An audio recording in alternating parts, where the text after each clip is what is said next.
¿Qué tal? Les habla Jorge Gestoso. En el programa de hoy hablamos de la economía de Ecuador con el presidente Rafael Correa, quien califica el desempeño de su gobierno en esta área como sin precedentes.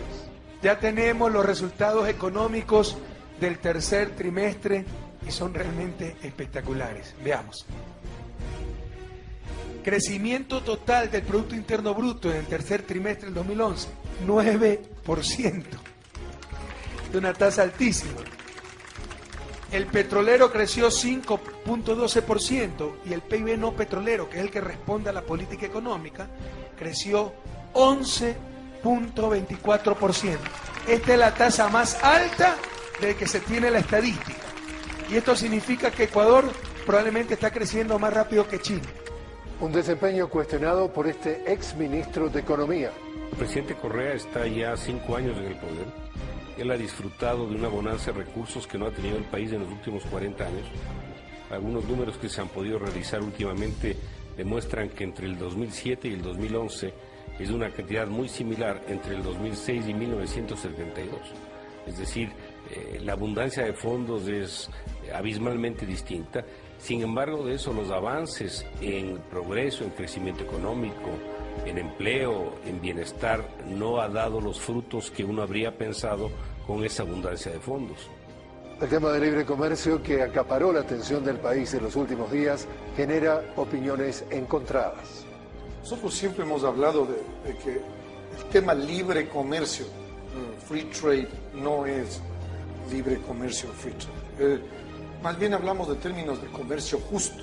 Yo diría que los tratados de libre comercio se podrían denominar tratados de libre despojo. Eso es lo que realmente dan a las grandes corporaciones la facultad de ir y despojar a muchos países de América Latina. Ecuador debe tener un TLC con Estados Unidos. Es su principal mercado y seguirá siendo su principal mercado. Un comercio mundial que está cambiando radicalmente a sus protagonistas. Lo que viene explicando básicamente el crecimiento mundial es el comercio sur-sur y el crecimiento sur-sur. Y en el cual China es un protagonista central en nuestra región. No se puede entender América Latina hoy si no entendés la relación de América Latina con China. Punto. El efecto de los programas sociales ya está documentado en estadísticas. La otra cosa muy importante en Ecuador es que hubo un aumento del salario mínimo real por un 6.4%. Es decir, no solamente las familias tienen más empleo, sino que tienen más ingreso. Pero mientras que la inversión pública muestra avances sociales, el sector privado plantea cuestionamientos. El entorno en que se están haciendo las cosas no es el más favorable para la inversión privada de largo plazo. Las empresas están ganando mucho dinero ahora por el crecimiento económico, pero tienen sus dudas, tienen sus aprehensiones, sus incertidumbres sobre qué va a pasar en el mediano plazo. Y ahora Ecuador, entre sus retos de futuro, enfrenta un tema clave: la educación. El año pasado dimos 1.070 becas para que se estudie en el exterior, que es más de los últimos 11 años de becas que se han dado. Y este año, con el presidente de la República, llegamos a la definición que se ha ilimitado el número de becas para estudiar en el exterior. ¿Y qué dice la gente en la calle de cómo está su bolsillo? Peor que antes, igual. Un poco mejor. Un poquito mejor.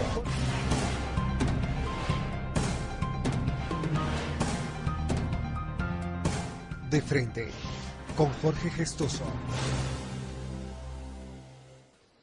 Señor presidente Rafael Correa, una cálida bienvenida al programa.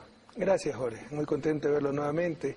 Y bueno, muy cómodo en este tema que es mi especialidad. Sí, precisamente, estamos enfrentándonos a una economista de gran calibre. No, pero me cogen de ventaja, porque con tantas cosas que uno tiene que atender, no he revisado últimamente las cifras económicas. Esas son las cartas en la manga que traía.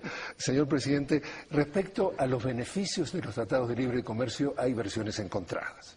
Nosotros siempre hemos hablado de que el tema libre comercio, free trade, no es libre comercio o free trade. Más bien hablamos de términos de comercio justo, autosustentable, de desarrollo.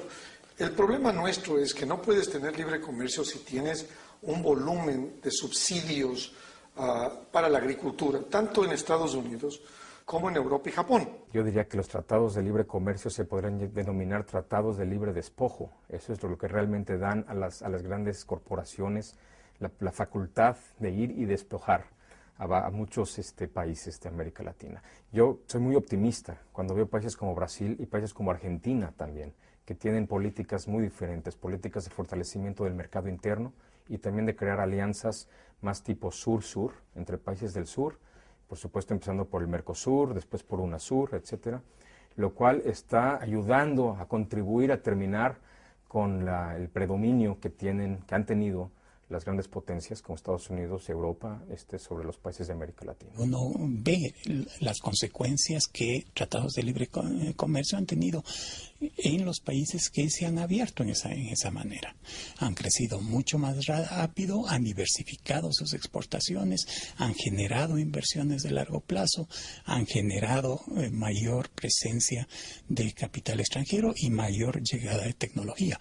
Señor presidente, esta semana hubo una visita oficial, una delegación oficial a Bruselas, en donde se estaba de alguna forma reiniciando el diálogo, retomando el diálogo para explorar la posibilidad de hacer un tratado de libre comercio con Europa. ¿Por qué usted cree que sea beneficioso un tratado de libre comercio de Ecuador con Europa o con otros bloques comerciales? Un tratado de libre comercio no va a ser beneficioso con Europa ni con nadie.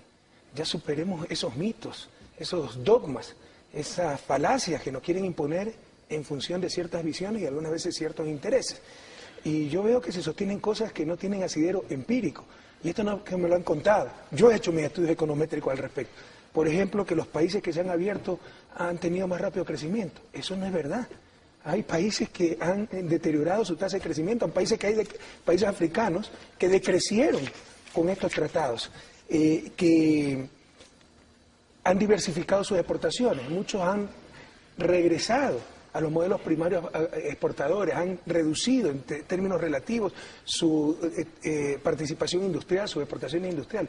Entonces es una serie de cosas que no son necesariamente correctas, que no están sostenidas por la evidencia, que no se sostienen con evidencia empírica. Probablemente en algún país habrá ocurrido eso, pero no es la generalidad. Y mire, si es que es tan fácil como esto. Si los tratados de libre comercio fueran la última Coca-Cola en el desierto, la fórmula mágica que a nadie en la historia de la humanidad se le ocurrió antes para alcanzar el desarrollo, México ya sería desarrollado. Si tiene un tratado de libre comercio con Estados Unidos, el mercado más grande del mundo, y está al lado de Estados Unidos. Y vea las tasas de crecimiento de México. Ahí tenemos el último reporte que 70% de agricultores, habría que verificar la cifra, pero 70% de los agricultores mexicanos han quebrado desde la firma del Tratado de Libre Comercio. Déjeme justamente comentarle eso porque tuvimos oportunidad también de ver las cifras. En 1995 se firma el NAFTA, lo que le llaman la sigla en inglés, el Tratado de Libre Comercio entre Canadá, Estados Unidos y México. Pasan 10 años, Estados Unidos pone 55.000 millones de dólares, en inglés 55 billion, para no confundir los miles de millones, en subsidios a la agricultura estadounidense, exporta a México, deja en los 10 años 2.300.000 trabajadores agrícolas mexicanos sin trabajo, que terminan yendo a Estados Unidos a buscar trabajo y que los etiquetan de indocumentados ilegales y los clasifican con el dedo como los causantes de la gran mayoría de los males del empleo. O sea que tiene también esa parte negativa. Pero es que ni siquiera estoy hablando ya de las cosas empíricas, es decir, ¿de qué libre comercio vamos a hablar si Estados Unidos subsidia con un promedio de $20.000 anuales a sus agricultores? ¿Cómo se puede competir contra eso? ¿Cómo se puede llamar a eso libre comercio? Pero ni siquiera estoy hablando de eso, estoy hablando conceptualmente. Es decir, el bobo aperturismo, como nosotros lo llamamos, puede destruir países. No es que abriendo fronteras, dejando entrar y salir, productos compitiendo, el sálvese quien pueda, los países se desarrollan. Tal vez algunos por ahí, los que están en la frontera tecnológica, los campeones de competitividad, probablemente se desarrollarán. Los otros fracasarán. Y fíjese, nosotros tenemos que hacer lo que hicieron estos países, no ahora, que son los campeones mundiales de competitividad, lo que hicieron cuando estaban en nuestro nivel de desarrollo.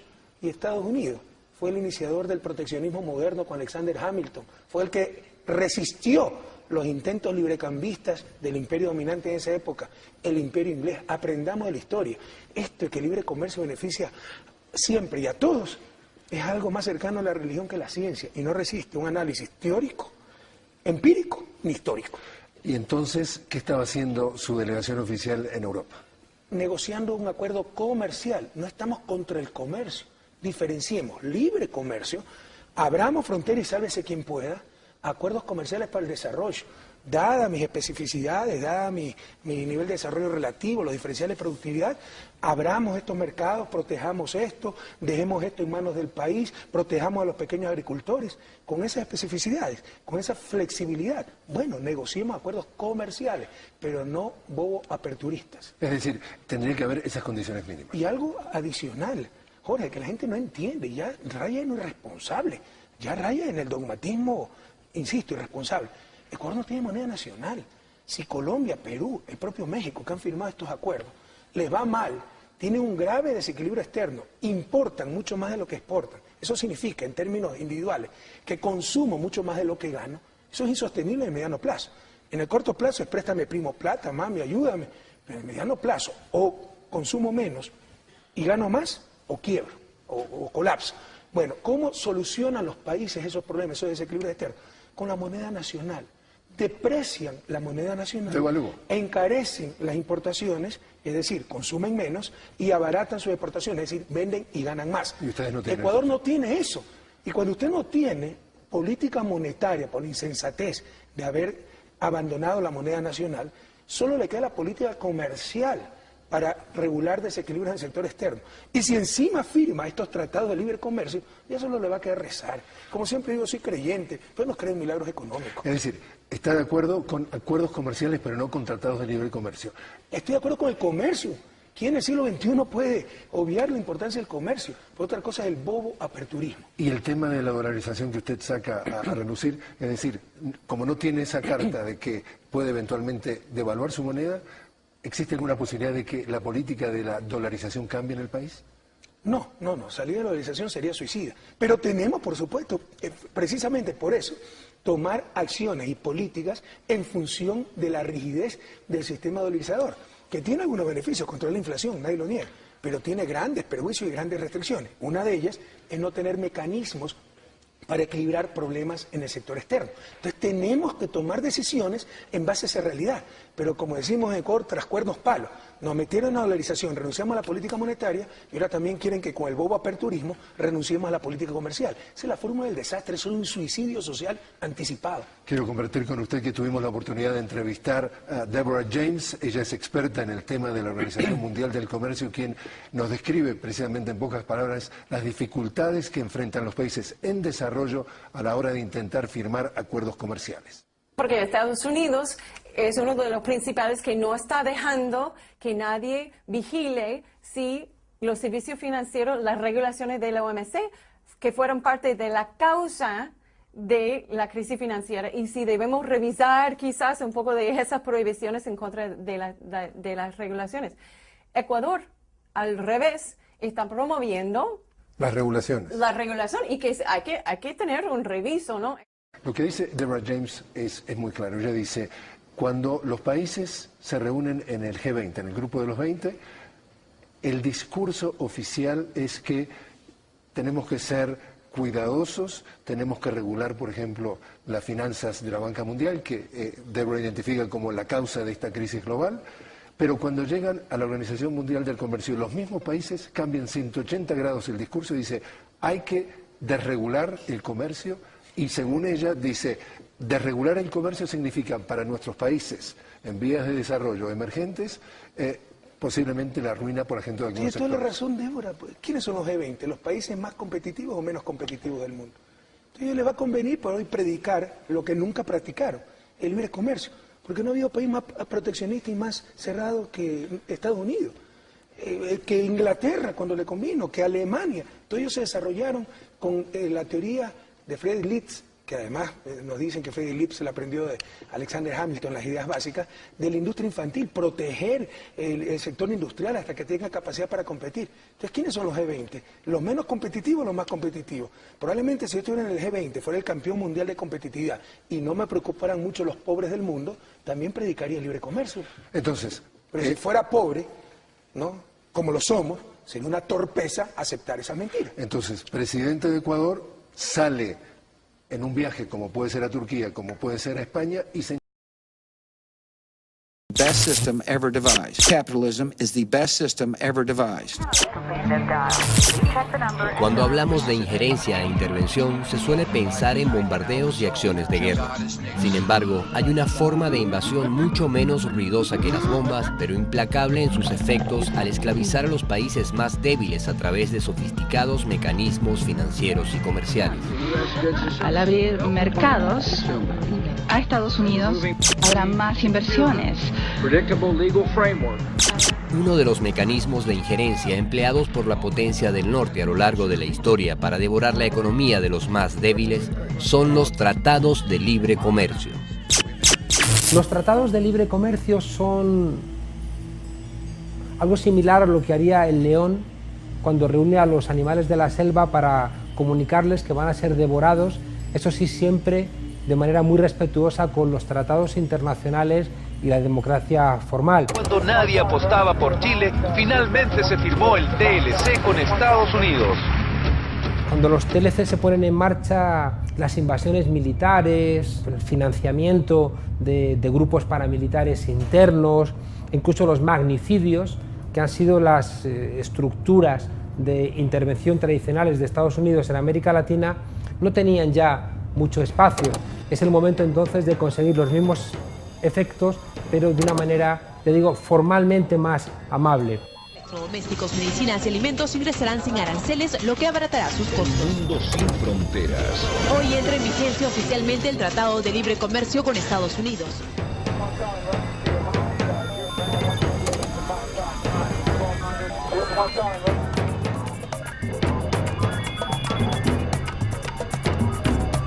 Todo país requiere de exportar, de colocar sus exportaciones en diferentes partes del mundo. Y eso significa garantizar ingresos de divisas a su economía por concepto de exportaciones. Los tratados de libre comercio son acuerdos a que llegan los países como en dos aspectos esenciales, uno sobre el comercio y otro sobre la inversión. Son una receta que permite la liberalización de la economía en un área determinada. En el caso del comercio, lo que hacen los tratados es darle facilidades, es decir, a las empresas de los países para que se vendan productos. Esas facilidades consisten en quitar los impuestos, sobre todo los impuestos de aduana. Desde las pequeñas empresas hasta los agricultores, les dará acceso a los grandes mercados del mundo. Habrá más productos estadounidenses en su país. Se beneficiarán de más opciones y mejores precios. En los tratados de libre comercio bilaterales se está hablando de minimizar los aranceles, eliminar las medidas de protección a la industria nacional, se está hablando de abrir los mercados internos a las importaciones de productos agrícolas. Es decir, un empresario de Estados Unidos, en el marco de un TLC con un país de Centroamérica, puede vender su producción en Centroamérica sin pagar el impuesto de aduana. Lo mismo los exportadores de Centroamérica en Estados Unidos.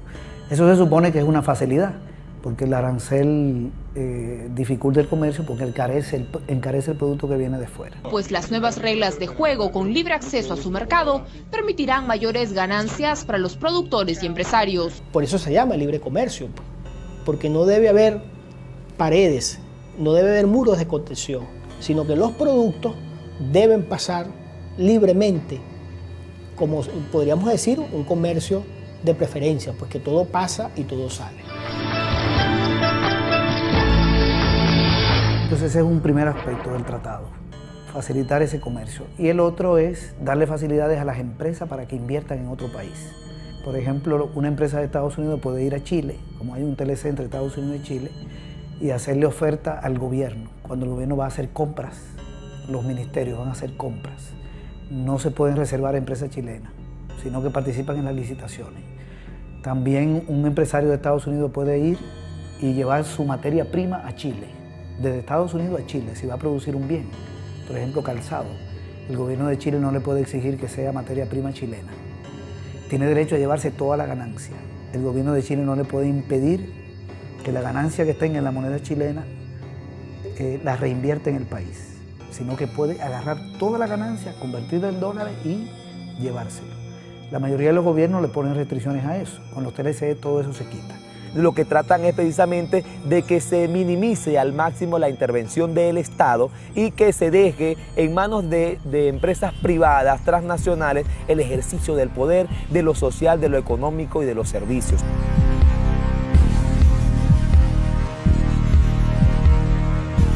Esta es la magia, digamos, que está expresada en esa famosa metáfora de la mano invisible de Adam Smith. Cada individuo persiguiendo su interés individual resulta siendo guiado como por una mano invisible a promover el bien general, incluso aunque no se lo haya propuesto. Esa era el mensaje central. Cada individuo no se lo va a proponer, pero va a estar contribuyendo al bienestar de todos en este sistema de la economía abierta y de mercado.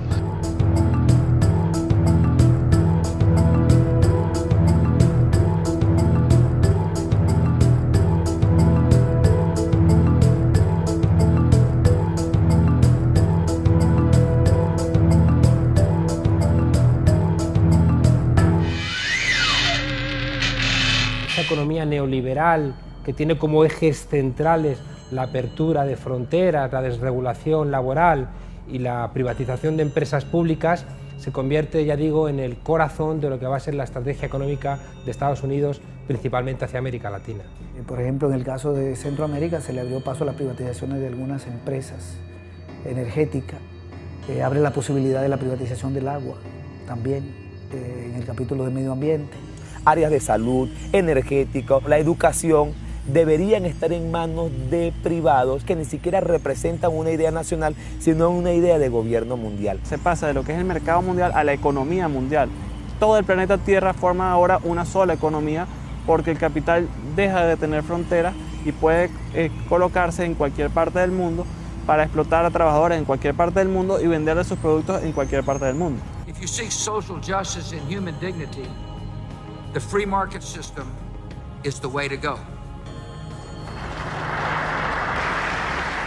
Los tratados de libre comercio venían en un gran paquete, en donde había condicionamientos del comercio de los bienes, el comercio de los servicios, las inversiones y, por supuesto, también las compras públicas. Es decir, hay muchas facilidades para que las empresas hagan negocio, ya sean vendiendo en otro país o llegando a ese país a invertir. Ese es más o menos lo que se consigue con los tratados, en términos generales, porque por supuesto no todo el mundo puede hacer negocio y exportar. Ahí es donde vienen quienes ganan y quienes pierden. Podría pensarse que los tratados de libre comercio son beneficiosos siempre para los pueblos, porque nos han dicho, sobre todo los economistas, nos han dicho que el comercio siempre mejora las condiciones de vida de la población. Pero lo que no se nos dice es que al momento de uno hacer una alianza con una potencia económica que tiene un sistema productivo absolutamente diferente al de uno, pues muchas veces puede ocurrir que nos avasallen. Si yo firmo un tratado de libre comercio contigo, que de libre no tiene nada y de comercio pudiera tener, donde te estoy diciendo tu Estado no puede participar en el fomento de ninguna industria, tienes que protegerme los derechos de autor porque eso los tenemos registrados en los Estados Unidos y no puedes hacer ningún invento parecido, incluyendo en el caso de las medicinas. Simplemente es un acuerdo entre dos donde la economía más grande realmente se sirve de la economía pequeña. Los TLCs, por esa excusa jurídica, esa presentación formal democrática, son la excusa ideal para seguir cometiendo el expolio del sur por parte del norte, pero ya digo, dentro de una suerte de contrato entre iguales que encima quita a los países del sur la posibilidad de darse cuenta de que están siendo devorados. The free market system is the way to go.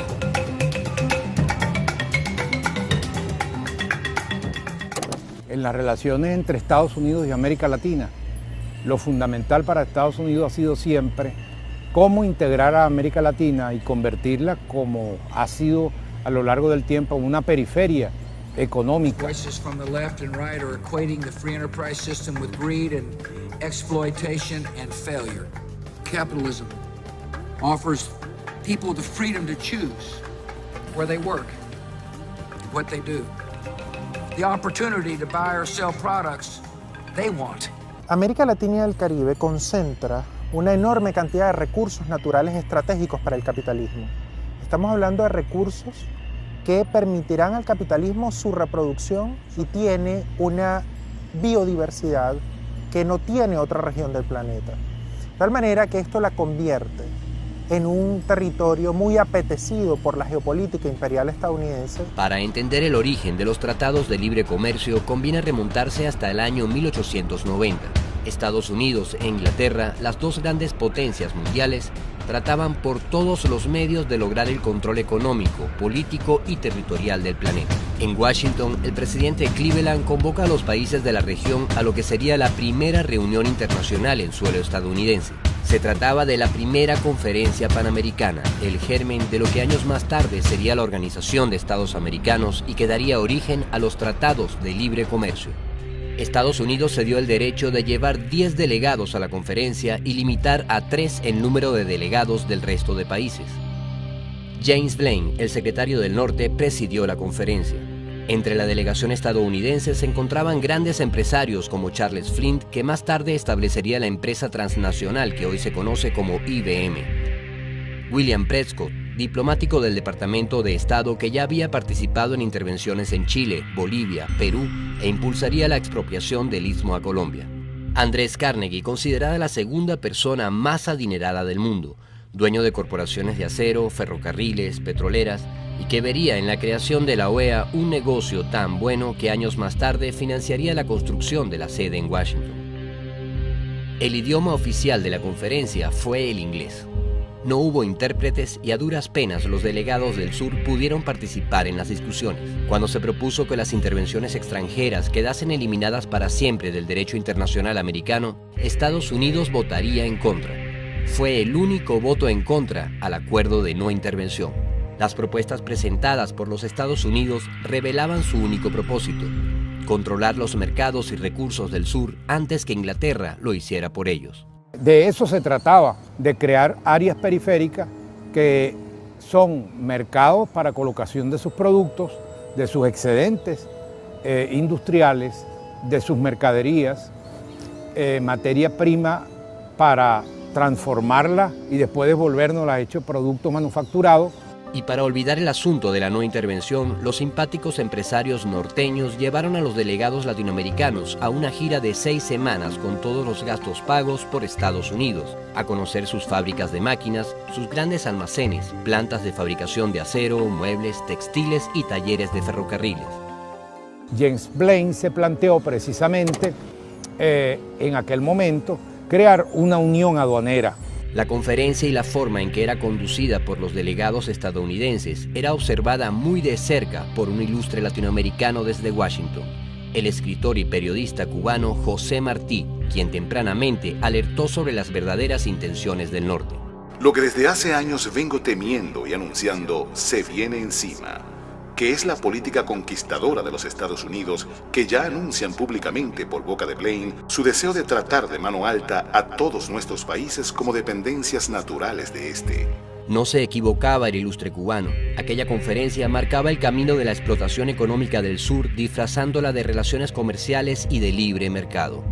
Integrar esos mercados a través del control arancelario a la política económica y comercial estadounidense. Y allí parte, digamos, toda esa estrategia. José Martí, a través de sus crónicas, denunciaría día a día la trampa que se tejía en la conferencia panamericana. Blaine está aquí por los manufactureros, porque les ha ofrecido buscarles por la política el modo de que vendan afuera sus productos imperfectos y caros como son, sin tener que rebajar las tarifas ni perder el mercado doméstico en el que mandan solos.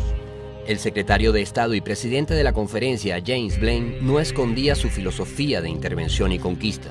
Con el control del canal interoceánico, con la anexión de Hawái y con la estación carbonífera en Santo Domingo, debemos ser amos absolutos del continente americano y de las aguas que lo rodean. Logrado esto, no hay plan de conquista territorial o comercial que no podamos ejecutar con éxito.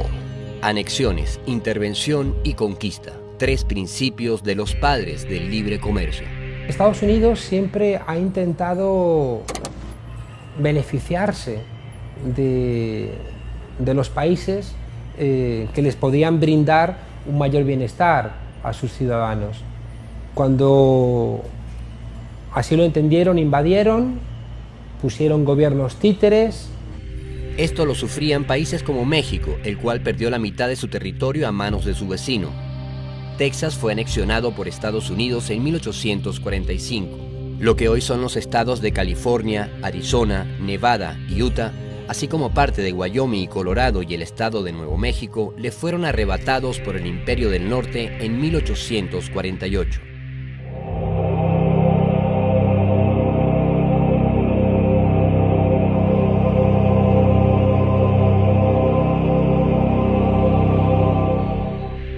Estados Unidos intervino en Colombia para despojarle del Istmo de Panamá y lograr un tratado que le concedía el control a perpetuidad de la zona del canal desde 1903. Nicaragua vio controlados sus puertos en 1899. Haití sufrió la invasión del norte en 1891. Chile fue objetivo de tropas estadounidenses también en 1891. Guatemala es bloqueada militarmente en 1885.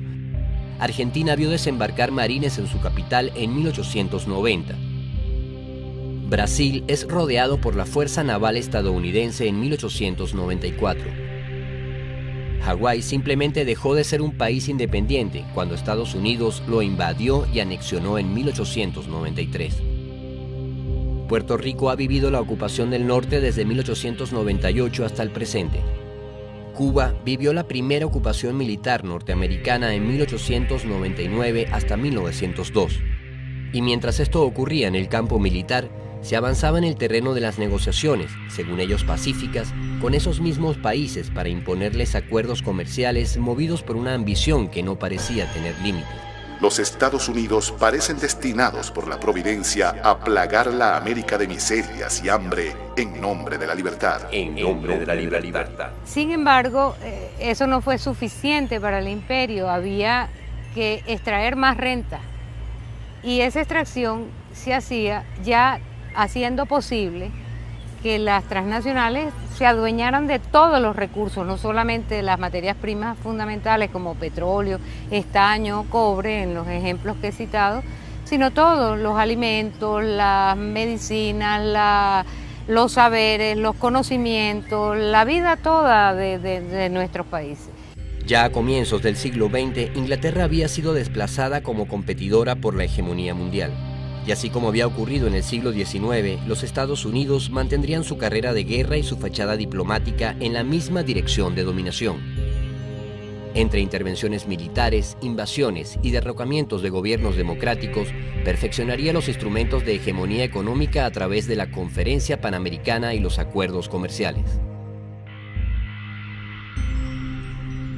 Sustentan la tesis de que todo tiene que estar depositado en el mercado, de que el paradigma fundamental de la sociedad debe ser radicado en la propiedad privada, en el esfuerzo privado. Esta famosa consigna, este caballito de batalla de que la libertad es el fundamento esencial de las relaciones humanas, es un fundamento que echa por tierra todo el concepto de la justicia.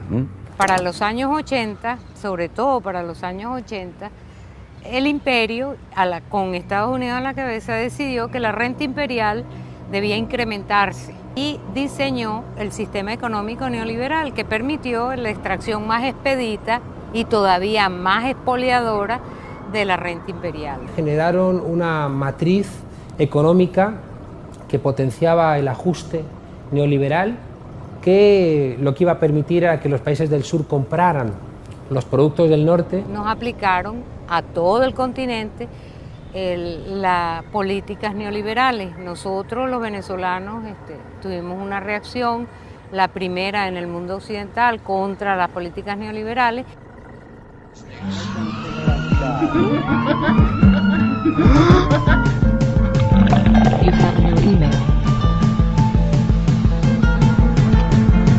Los TLC han terminado siendo la nueva estrategia de las grandes corporaciones transnacionales apoyadas por el gobierno de los Estados Unidos para imponer la liberalización de todos los mercados del continente en favor de la exportación de mercancías y de la exportación de capitales procedentes originarios de los Estados Unidos. A finales de los años 80 ocurrirían importantes cambios en el mundo.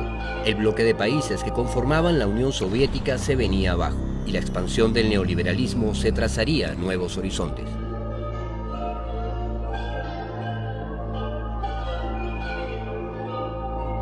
En 1989 se cayó el muro de Berlín y en 1991 se resquebrajó lo que se llama el socialismo real y fundamentalmente la Unión Soviética.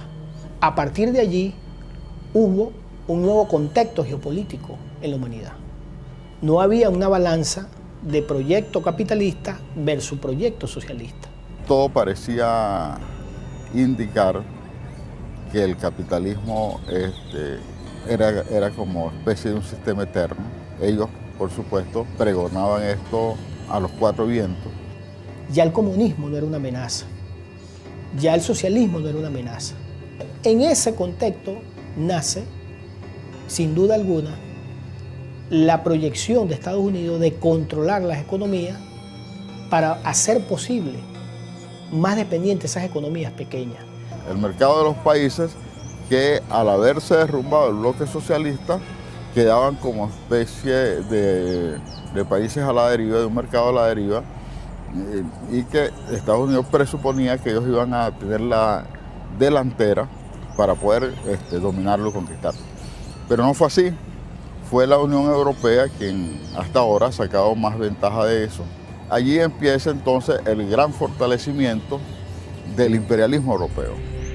Una década después de concluida la Segunda Guerra Mundial, las principales potencias europeas establecían alianzas para conformar un bloque económico y político que además adoptaría su propia moneda, desplazando al dólar.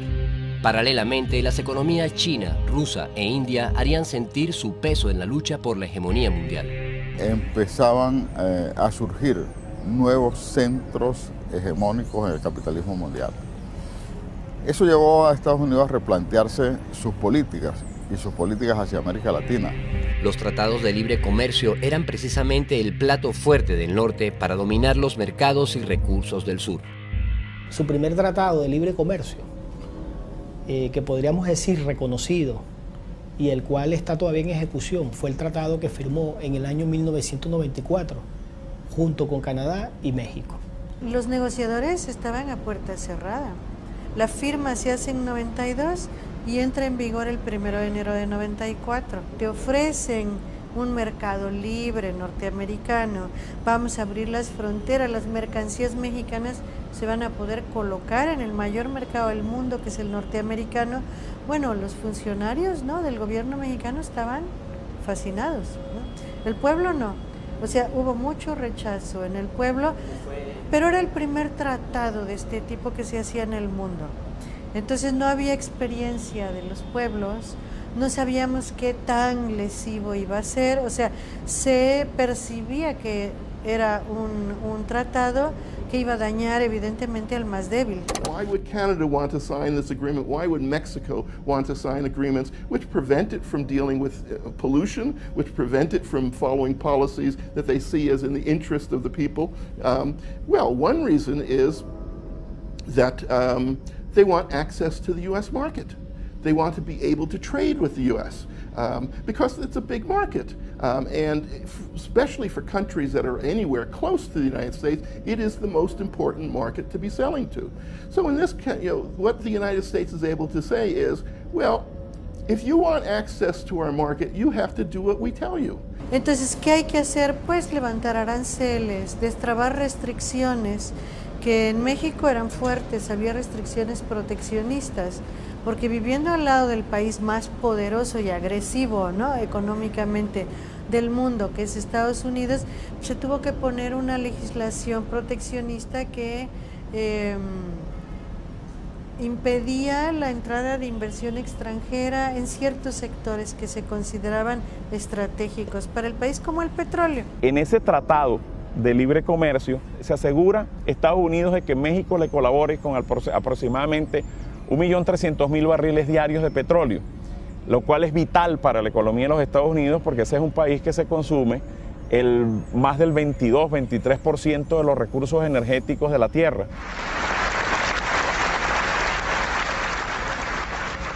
Compatriotas, en 1992 tenemos juntos una gran tarea que realizar. Lo que pasa es que se me acaba de ocurrir que ahora con lo del Tratado de Libre Comercio, los americanos y canadienses ya no solo vendrán a divertirse, vendrán a invertir. Vale la pena, compatriotas. Es para el bien de nuestra gran nación. El presidente mexicano era un entusiasta del tratado, Salinas de Gortari, pero era todo un teatro que en el momento en que entra en vigor el Tratado de Libre Comercio se rompe por el levantamiento zapatista. Es el mismo día en que entrábamos al primer mundo, hay un levantamiento de pobres miserables, ¿no? Y entonces, pobres miserables que dicen, no es cierto que estamos entrando al primer mundo. O sea, lo que le sucede a este país es que tenemos hambre. El levantamiento de los pueblos del sur de México el 1 de enero de 1994 iniciaría el camino de lucha de un continente que a partir del Tratado de Libre Comercio de América del Norte rechazaría las nuevas formas de injerencia. Nuestra lucha es por la vida y el mal gobierno oferta muerte como futuro. Nuestra lucha es por la justicia y el mal gobierno se llena de criminales y asesinos. Nuestra lucha es por la paz y el mal gobierno anuncia guerra y destrucción. Techo, tierra, trabajo, pan, salud, educación, independencia, democracia, libertad. Estas fueron nuestras demandas en la larga noche de los 500 años. Estas son hoy nuestras exigencias.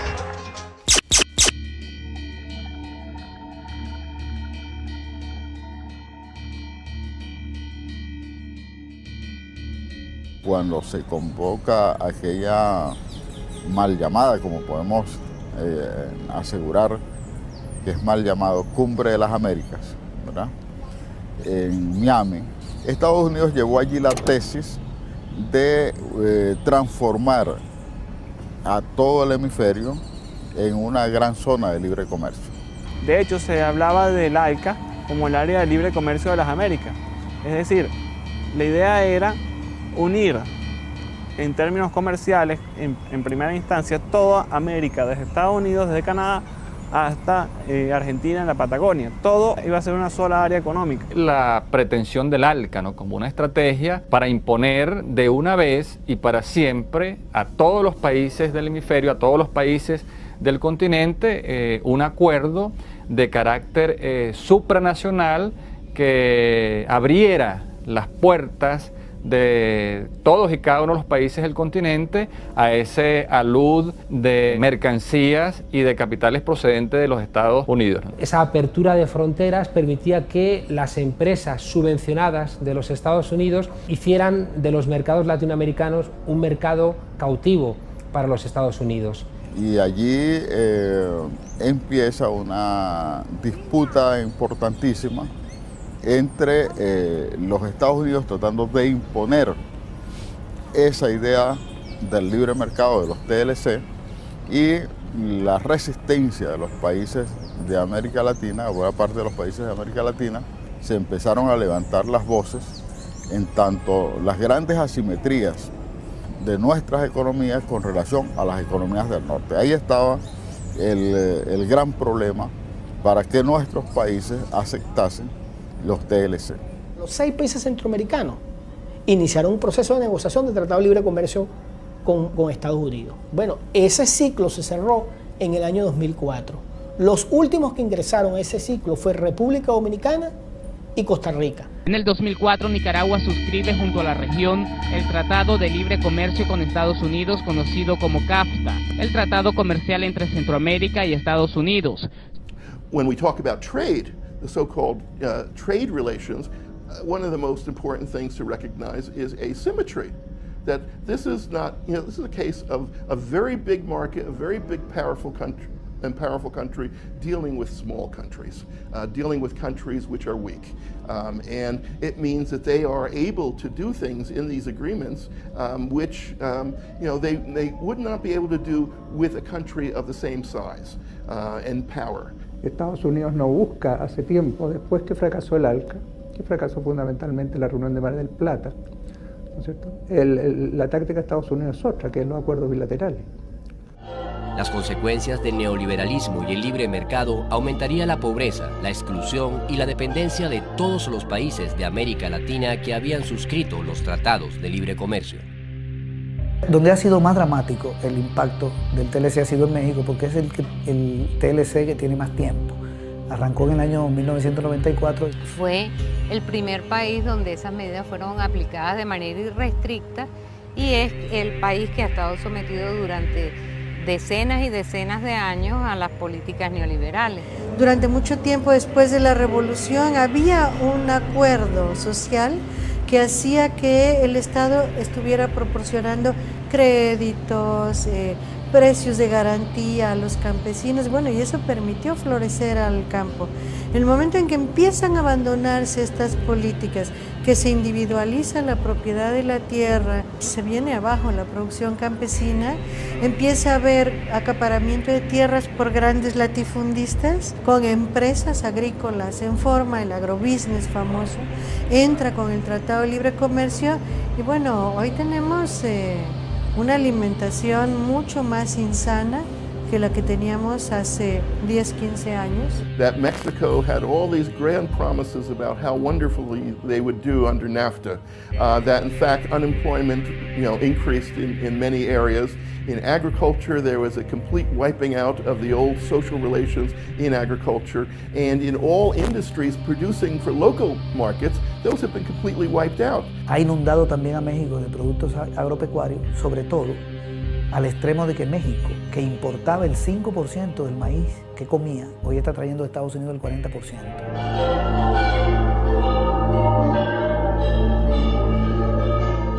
Cómo se ha incrementado el precio del maíz en México y sabiendo nosotros lo que significa el maíz en la cultura gastronómica de la alimentación para el mexicano. En consecuencia, los alimentos basados en el maíz han ido desapareciendo de la dieta básica de los mexicanos, no porque no quieran, sino porque no hay. En vez de consumir maíz, que siempre se consumió en México, hoy estamos consumiendo cada vez más un trigo procesado muy empobrecido, o el maíz se ha transformado en unas harinas mezcladas con otras cosas. Es decir, hemos perdido realmente calidad de vida de manera muy acelerada en los últimos años. México está trayendo la mitad de la carne, está trayendo el 90% del trigo, es decir, le están desmantelando su agricultura. El hato ganadero pasó de 40 millones de cabezas a un poquito más de 20, se ha reducido casi a la mitad. México era un país que se satisfacía, que se autoabastecía con el arroz y el algodón. En vista de que empezaron a entrar estos productos estadounidenses a México, México ahora no se autoabastece con algodón y arroz. Y ha ocurrido que millones de campesinos que estaban involucrados con esa actividad económica hoy están sin empleo. El caso de México es patético. Los maiceros norteamericanos reciben subsidios por parte del gobierno norteamericano, subsidios sustanciales, de manera de que un maicero mexicano no puede competir en términos de precio con un maicero estadounidense. Habrá un marco legal más seguro que va a atraer inversionistas estadounidenses.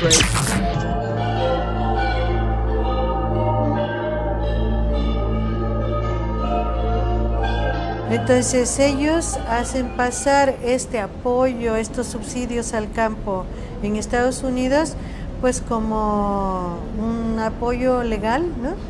Y cuando hay cualquier tipo de subsidio, en el caso de México, hablan de dumping. Entonces ellos hacen una serie de alegatos cada vez, en cada uno de los casos tienen otras figuras que usan, pero siempre las de ellos son legales y las de México no, ¿no?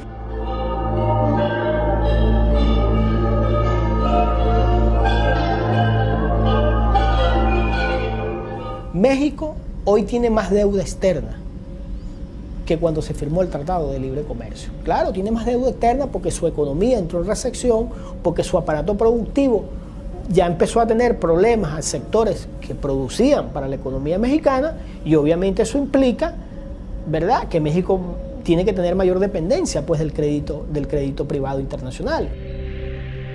Consecuencias similares a las sufridas por México las han vivido también aquellos países que firmaron el Tratado de Libre Comercio de Centroamérica y parte del Caribe, conocido como CAFTA. Ahora, ¿qué ha pasado en Centroamérica? Centroamérica ha logrado alcanzar los niveles de empleo que se decían que se iban a conseguir. Es falso. En el caso de Centroamérica, ha aumentado el desempleo en El Salvador, que es el país o uno de los países que tiene más dependencia de las importaciones agrícolas, y ha aumentado el desempleo también en Guatemala.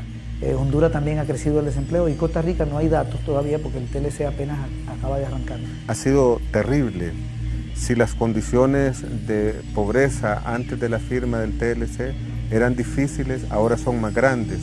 Los arroceros ahora ya no pueden sembrar arroz porque los quebraron al entrar arroz en gran cantidad, y cuando se pierde la producción, se pierde también la soberanía alimentaria. Estados Unidos en los primeros 3 años del tratado aumentó sus exportaciones agroindustriales a Centroamérica en alrededor de $2.000 millones, y Centroamérica apenas ha vendido como 500 millones más.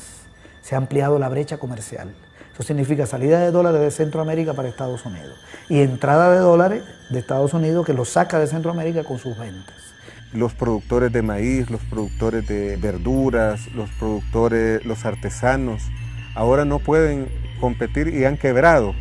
Es decir, han quebrado porque ¿quién va a mandar a confeccionar un zapato si al abrir la frontera entran zapatos usados, zapatos de marca a menores precios y que quiebran la producción? Y además Centroamérica está vendiendo lo mismo que ha vendido siempre. Ha aumentado un poco, pero vende lo mismo. Café, en caso de El Salvador, de Honduras, de Nicaragua, de Guatemala.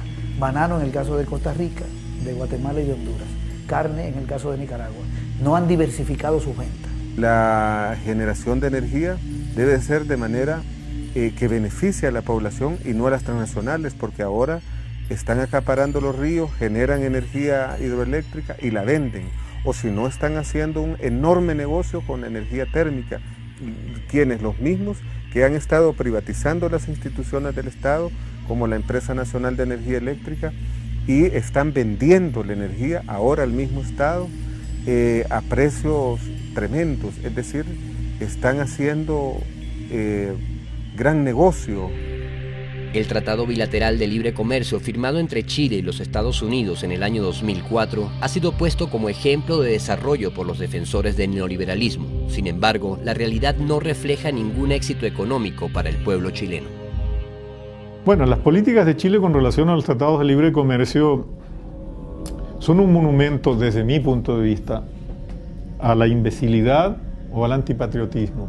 El tratado le dio la posibilidad a Estados Unidos a aumentar sus importaciones a Chile con ventajas, y lo que ha ocurrido entonces es que nuestra balanza comercial entre Chile y Estados Unidos, es decir, lo que nosotros le vendemos a ellos y lo que ellos nos venden a nosotros, se ha desequilibrado, en el sentido de que ahora nuestras importaciones desde Estados Unidos ocupan más recursos que lo que nosotros podemos venderles a ellos. Fue un tratado absolutamente asimétrico entre una gran potencia con un país muy chico, y en que se le impuso las condiciones, se actuó en función de los intereses de la gran potencia, y determinados mecanismos de protección que tiene Estados Unidos no se pusieron en discusión, se aceptaron, como el mecanismo de dumping que mantiene la economía norteamericana, como los subsidios que tiene determinados sectores. Eso no se puso en discusión. Estados Unidos no aceptó que se discutiera. Entonces, un tratado de libre comercio hay que poner libre comercio entre comillas, porque Chile se abre y Estados Unidos mantiene su mecanismo de protección. Solo el 1% de las empresas, que son las grandes empresas, las mega empresas, hacen el 96-97% de las exportaciones. Es una economía de mercado, pero de mercado monopólico, de mercado desigual, ¿no? ¿Qué es lo que ganamos con los tratados de libre comercio? Ganan con los tratados de libre comercio las empresas internacionales que vienen aquí a producir vino, a producir cobre, a producir salmones, a producir madera, a destruir el entorno y el medio ambiente de este país. Ellos ganan, desde luego, porque pueden llevar sus productos para todos los sitios sin que nadie les diga nada. Pero el pueblo de Chile, ¿qué es lo que gana? Nada.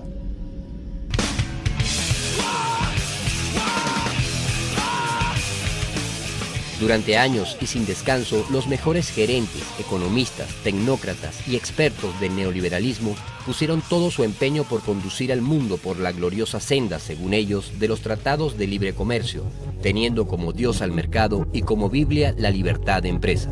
Pero sus cálculos sobre un capitalismo floreciente y prometedor en su propia tierra resultaron errados.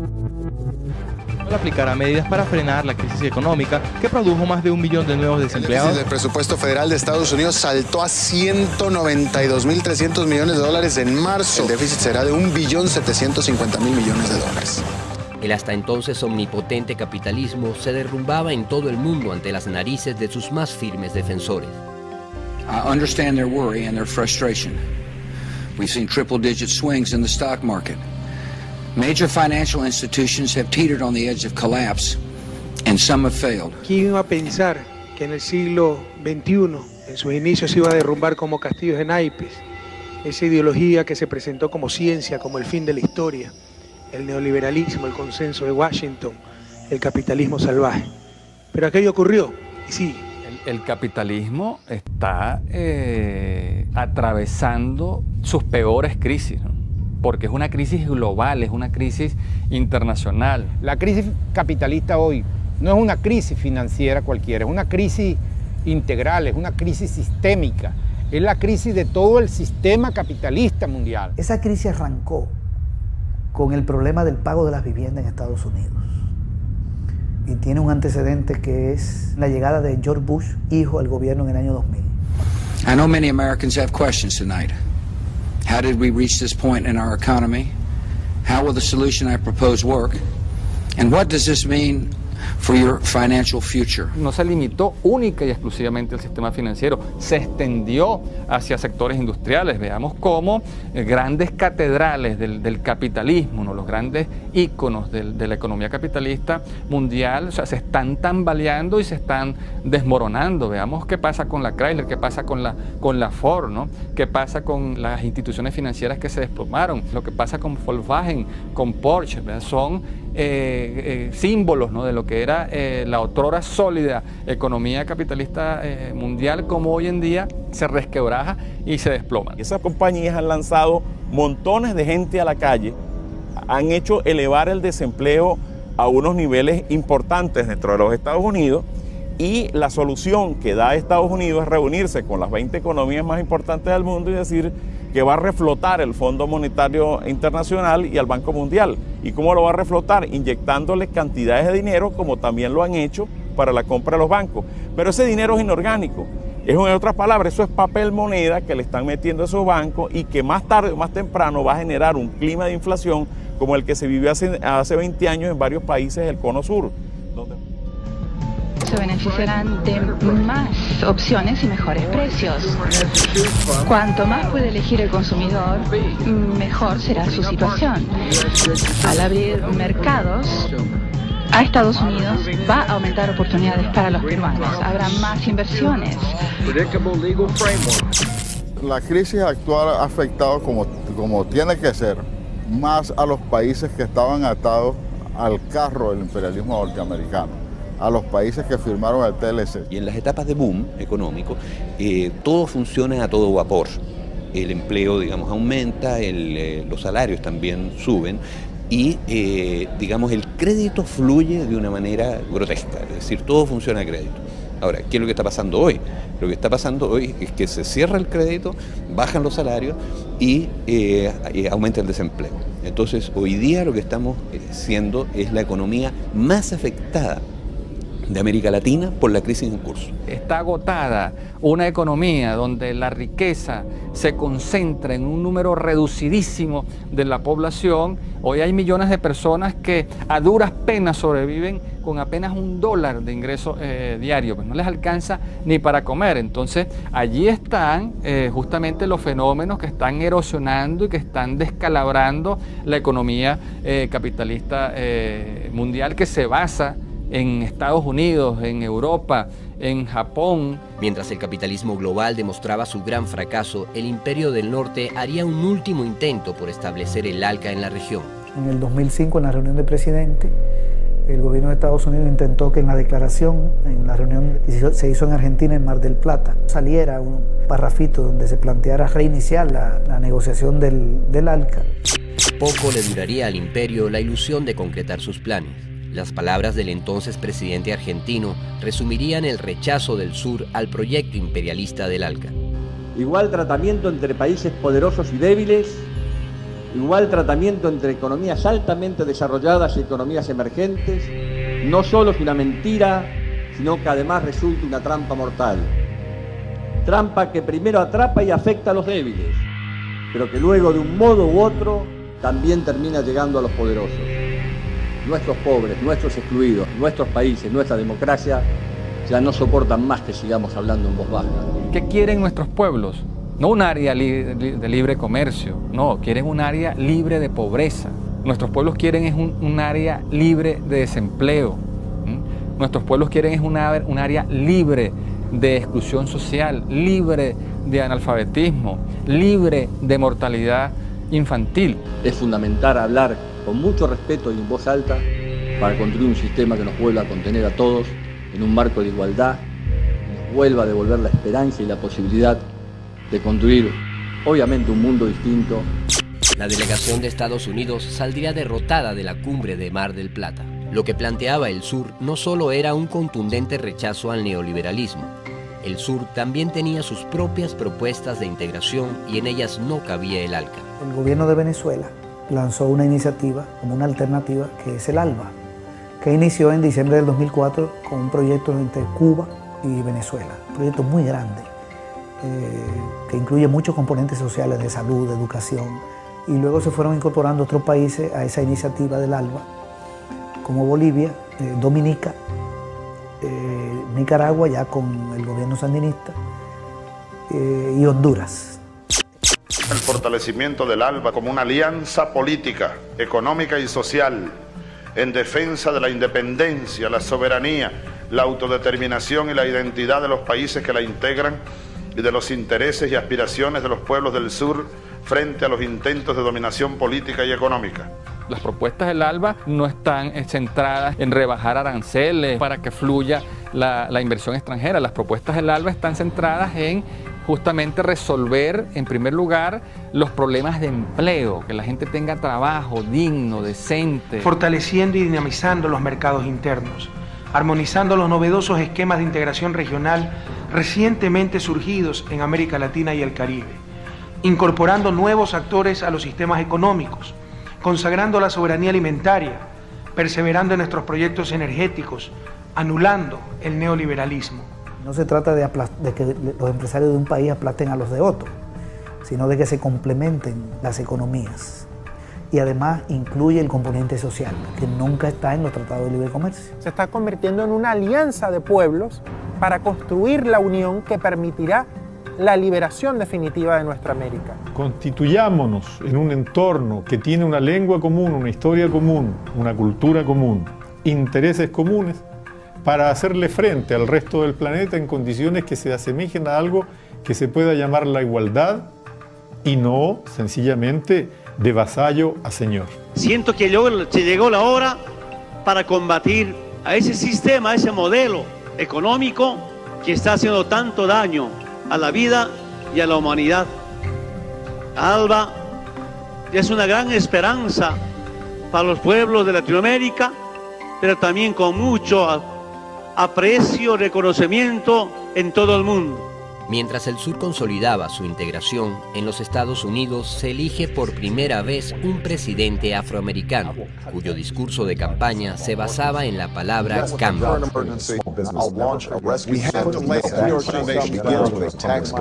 Nor is the question before us whether the market is a force for good or ill. Its power to generate wealth and expand freedom is unmatched. But this crisis has reminded us that without a watchful eye, the market can spin out of control. The nation cannot prosper long when it favors only the prosperous. Más allá de esa diferencia y de ese discurso, la política del norte hacia América Latina no ha cambiado. El mandato del nuevo presidente Barack Obama se inicia con frontales ataques a la integración del sur, al derrocar en Honduras a una de las democracias de la Alianza Bolivariana mediante un golpe de Estado y al intentar instalar 7 bases militares estadounidenses en Colombia. El ALBA, como proyecto de integración del sur, es un horizonte que el imperio no está dispuesto a permitir. Por supuesto, habrán siempre algunos enemigos. Siempre habrán alguna gente que no quiera la igualdad. Estamos convencidos de eso. Pero lo más importante es estar con el pueblo, escuchar al pueblo, aprender del pueblo para seguir sirviendo a los pueblos de Latinoamérica. El largo y doloroso camino recorrido en la historia común de 2 siglos me enseña que solo tenemos una alternativa: unirnos, luchar, vencer. Es que estamos demostrando, a pesar de que ellos lo niegan y tratan de taparlo, todo lo que podemos hacer uniéndonos y rompiendo el modelo capitalista, porque esto es socialismo, humanismo. Estamos aquí construyendo esa América nuestra, esa patria grande con la que soñó el Libertador, con la que soñó Martí, con la que soñó Eloy Alfaro.